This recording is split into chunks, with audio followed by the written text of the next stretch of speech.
I have a confession to make. But first, I want you to make a little confession to me.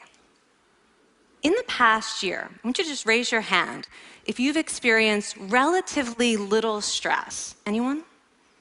How about a moderate amount of stress? Who's experienced a lot of stress? Yeah, me too. But that is not my confession. My confession is this: I am a health psychologist, and my mission is to help people be happier and healthier.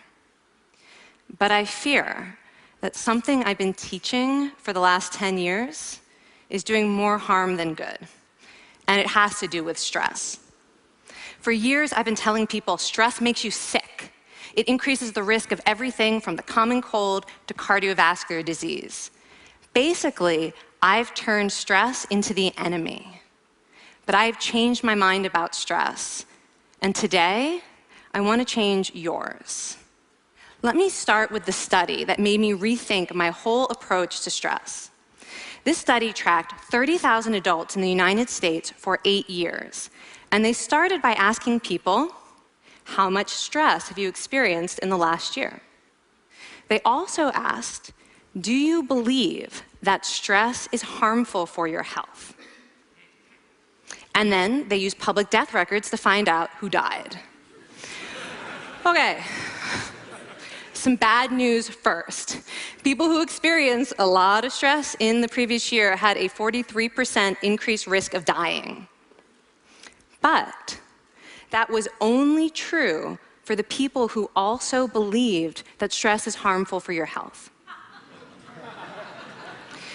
People who experienced a lot of stress but did not view stress as harmful were no more likely to die. In fact, they had the lowest risk of dying of anyone in the study, including people who had relatively little stress.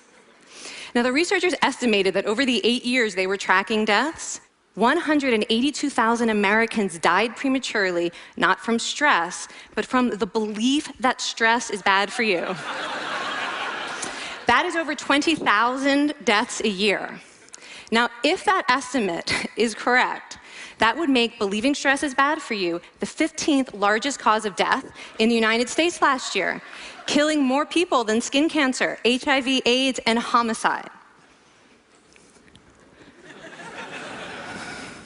You can see why this study freaked me out. Here I've been spending so much energy telling people stress is bad for your health. So this study got me wondering, can changing how you think about stress make you healthier? And here the science says yes. When you change your mind about stress, you can change your body's response to stress.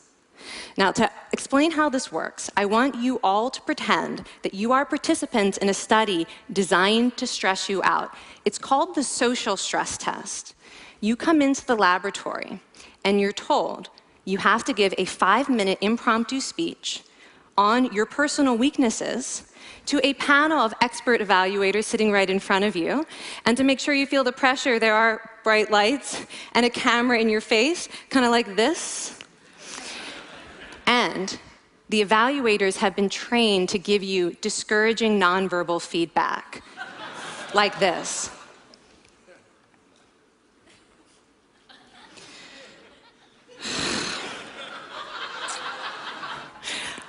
Now that you're sufficiently demoralized, time for part 2, a math test.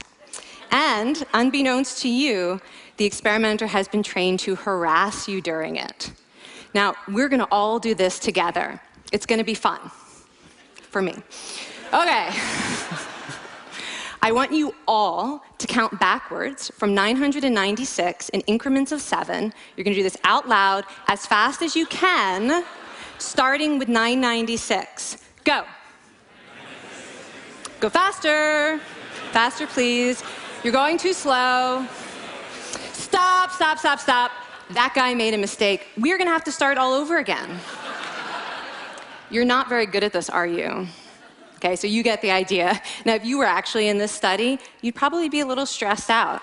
Your heart might be pounding, you might be breathing faster, maybe breaking out into a sweat.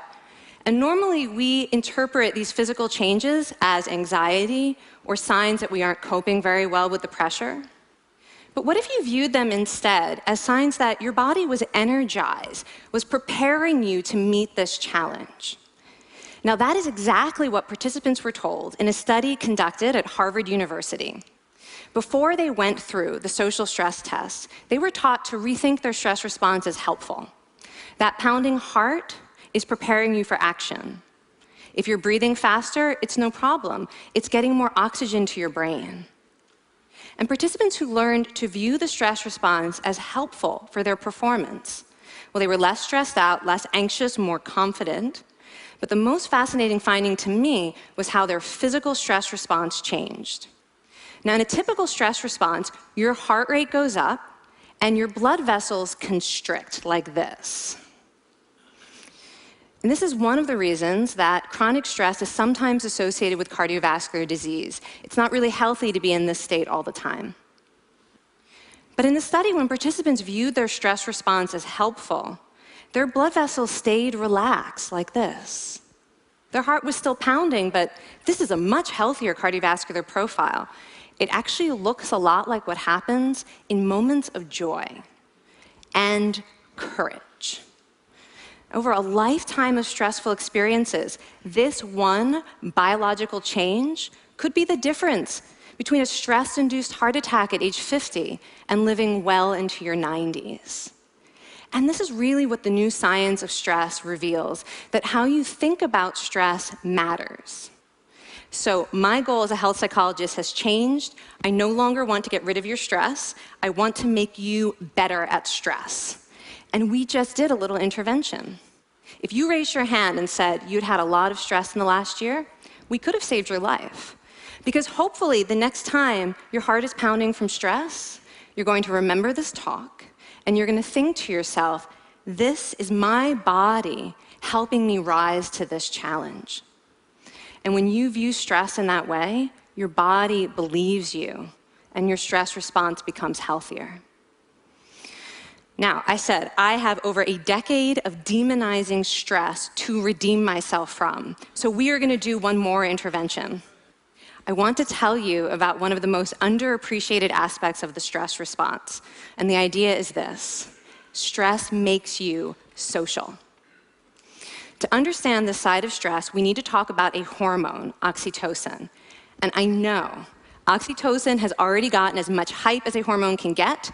It even has its own cute nickname, the cuddle hormone, because it's released when you hug someone. But this is a very small part of what oxytocin is involved in. Oxytocin is a neurohormone. It fine-tunes your brain's social instincts. It primes you to do things that strengthen close relationships.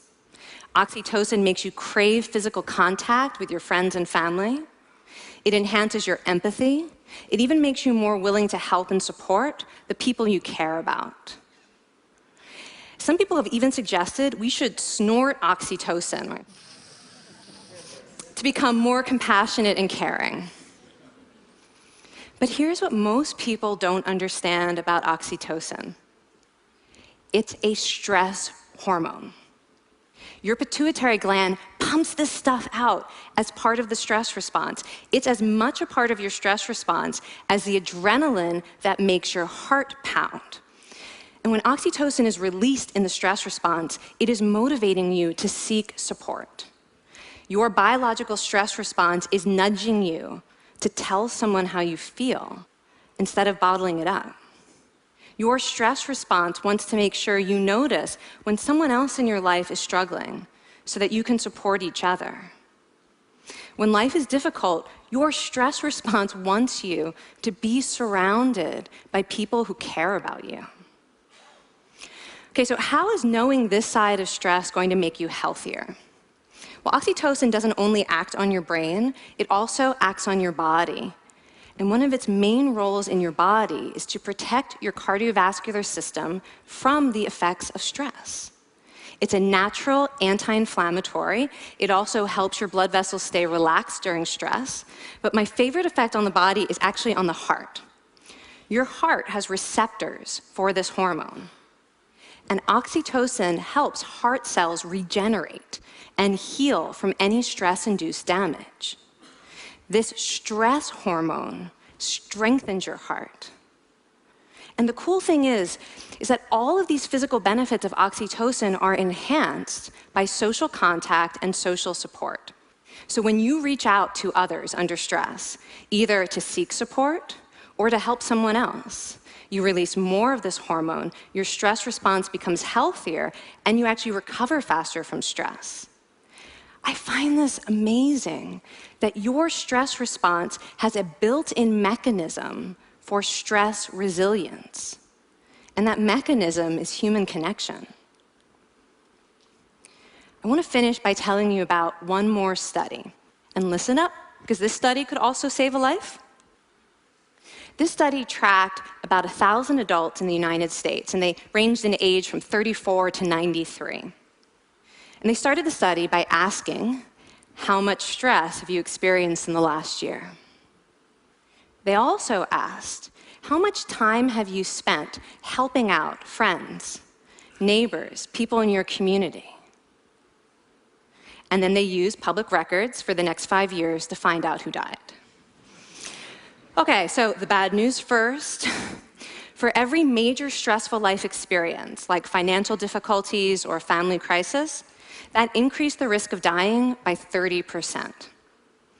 But, and I hope you are expecting a but by now, but that wasn't true for everyone. People who spent time caring for others showed absolutely no stress-related increase in dying, 0. Caring created resilience. And so we see once again that the harmful effects of stress on your health are not inevitable. How you think and how you act can transform your experience of stress. When you choose to view your stress response as helpful, you create the biology of courage. And when you choose to connect with others under stress, you can create resilience. Now, I wouldn't necessarily ask for more stressful experiences in my life, but this science has given me a whole new appreciation for stress. Stress gives us access to our hearts. The compassionate heart that finds joy and meaning in connecting with others. And yes, your pounding physical heart working so hard to give you strength and energy.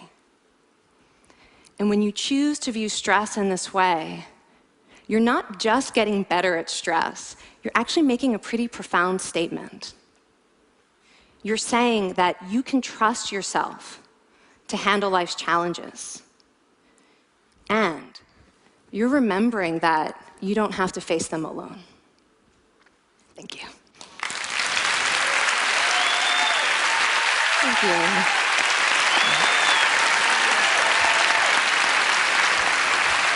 I mean, this is kind of amazing what you're telling us. It seems amazing to me that a belief about stress can make so much difference to someone's life expectancy.